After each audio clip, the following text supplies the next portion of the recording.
नमस्कार, मी पंजाब फेब्रुवारी 2026 आणि या ठिकाणाहून मी माझ्या शेतातून एक अंदाज देणार आहे की राज्यातल्या सर्व शेतकऱ्याला सांगू इच्छितो की ज्यांचा हरभरा काढणीस आलेलं आहे, गहू काढणी चालू आहे, कांदे काढणी चालू आहे, द्राक्ष बाग छाटणी चालू आहे, तर त्यांच्यासाठी आनंदाची बातमी.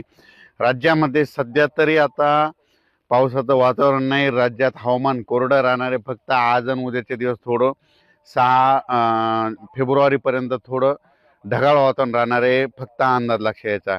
पण राज्यात मात्र आता हवामान कोरडं राहणार आहे. फक्त रात्रीची 11 वाजल्यापासून तर पहाटे 6 वाजेपर्यंत राज्यात थंडी राहणार आहे, म्हणून हा अंदाज सर्व शेतकऱ्यांनी लक्षात घ्यायचा. तंबाखू काढणाऱ्या शेतकऱ्याला सांगू इच्छितो की तुम्ही तुमचे तंबाखू काढू शकता, कारण की सध्या तरी आता पावसाचं वातावरण नाही. राज्यात उन्हाचा पारा 10 फेब्रुवारीपासून वाढत जाणार आहे, म्हणून हा अंदाज सर्व शेतकऱ्यांनी लक्षात घ्यायचा. तर त्याच्यानंतर ज्यांचे द्राक्ष बाग आहेत त्यांच्यासाठी आनंदाची